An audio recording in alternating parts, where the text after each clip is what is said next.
Bonjour et bienvenue sur le podcast One Thing in a French Day. Aujourd'hui, vendredi 19 avril 2024, cet épisode, le numéro 2357, s'intitule « Les motivés, 5e épisode, le rôle du professeur de français ». J'espère que vous allez bien et que vous êtes de bonne humeur. Je m'appelle Laetitia, je suis française, j'habite près de Paris et je vous raconte au travers de ce podcast un petit bout de ma journée. Vous pouvez vous abonner pour recevoir le transcript, le texte du podcast sur onethinginafrenchday.com. Je vous laisse découvrir sur le site du podcast la version du transcript qui vous convient le mieux. Les motivés, 5e épisode, le rôle du professeur de français. Depuis la semaine dernière, nous sommes dans la classe de Karine, qui est professeure de français pour migrants à l'espace Crésillon de Gennevilliers, dans la proche banlieue de Paris.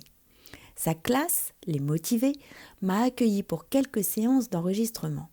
Les motivés partagent avec vous, chers auditeurs, un souvenir ou un aspect de leur vie en France qui les a marqués. La classe est de niveau A2-B1. Je vous remercie de leur réserver le meilleur accueil.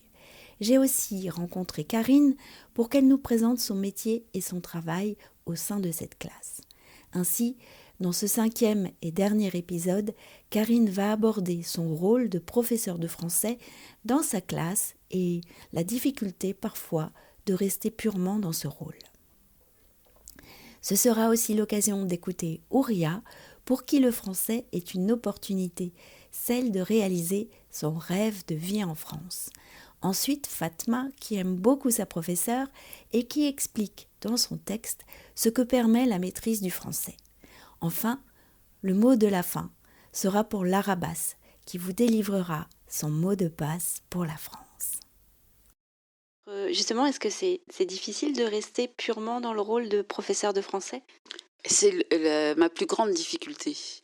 En fait, je dis ça négativement alors que je suis persuadée que ça fait partie de mon identité, de ma personne, ma personnalité, et que je ne peux pas déroger à ça. C'est-à-dire qu'il y a la partie professeur, cours, d'accord, mais il y a aussi une partie un petit peu plus personnelle.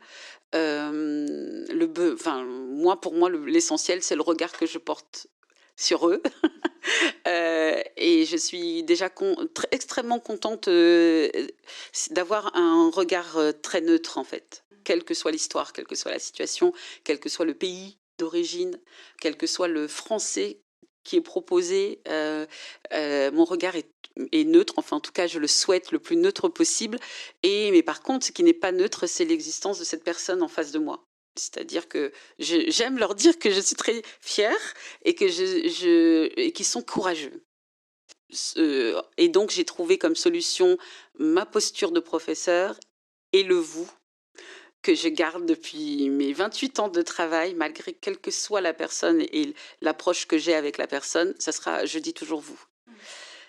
C'est un peu le moyen pour moi de garder ma distance, mais en même temps, voilà, c'est toute mon énergie, j'ose dire le mot, toute mon affection aussi pour eux, qui traverse le vous et qui traverse le métier de prof, quoi. Ouais. C'est vrai que j'ai trouvé, moi, que la classe était extrêmement sympathique. Ils ont l'air très heureux d'être là. Ils t'aiment beaucoup, ça c'est sûr. Ça fait plaisir, hein. Ça fait trop plaisir. Et j'ai hâte de voir comment tout cet univers va évoluer sur les ondes du podcast. Merci beaucoup, Karine. Merci à toi surtout. C'est vraiment un sujet, les migrants, l'apprentissage du français pour migrants, c'est très peu valorisé, même si on déclare qu'il faut apprendre la langue dans le pays dans lequel on vit, on entend très peu parler, on est un peu dans l'ombre, on n'est pas très visible, encore moins dans le monde. Je voulais juste dire aussi un grand merci à tous les auditeurs qui vont les écouter.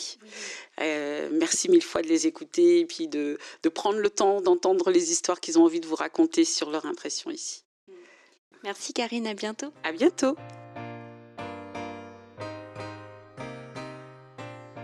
Bonjour chers auditeurs, je vous raconte l'une de mes meilleures expériences en France, c'est d'être une étudiante d'Espace Grésillon et surtout de ma meilleure maîtresse de français, Madame Karine.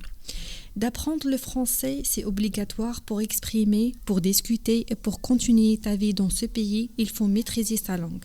Et Madame Karine a toutes les compétences et met tout en œuvre pour nous faire intégrer dans la société française. Et nous n'oublions pas non plus mes collègues qui lui rendent l'appareil pour son assiduité et sa persévérance. Et je termine mes paroles de dire merci Madame Karine.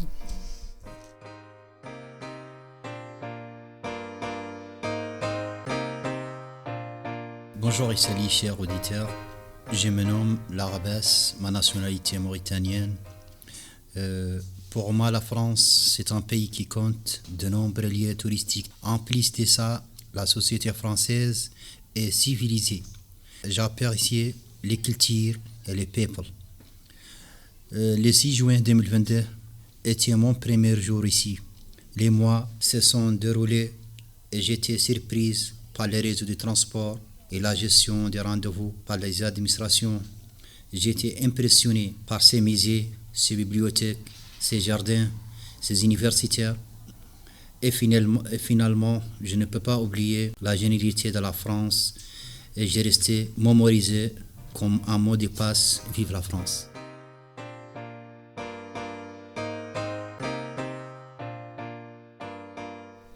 Bonjour à tous et à toutes. Aujourd'hui, je me permets de me présenter.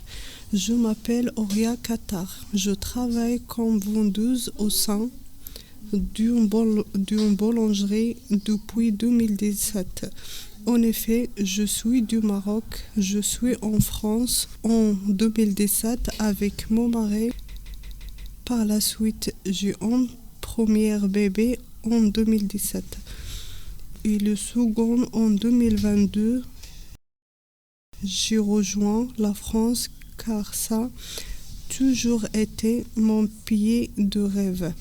Également, en tant qu'une femme très ambitieuse et courageuse.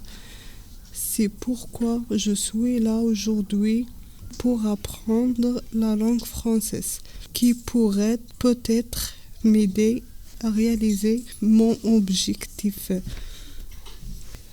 Actuellement, je m'investis énormément dans cette formation afin que je puisse atteindre un bon niveau de communication. Un grand merci à tous les motivés pour leur texte. Vous nous avez montré des aspects très divers et concrets de l'apprentissage du français. Vous nous avez aussi parlé de vos rêves, de vos projets, de vos ambitions. J'espère que tous vos rêves se réaliseront. Un grand merci à Karine, leur professeure, de nous avoir ouvert les portes de sa classe et d'avoir partagé avec nous tant d'informations sur ses cours et sur son rôle de professeur. Un grand merci aussi à l'Espace Grésillon de Gennevilliers pour avoir rendu ce projet possible. Et bien sûr, un grand merci à vous, chers auditeurs, d'avoir écouté ces paroles arrivées de France. One Thing in a French Day, c'est fini pour aujourd'hui. Je vous souhaite à tous de passer un très bon week-end et je vous retrouve lundi pour un nouvel épisode du podcast.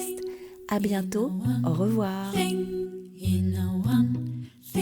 One thing in a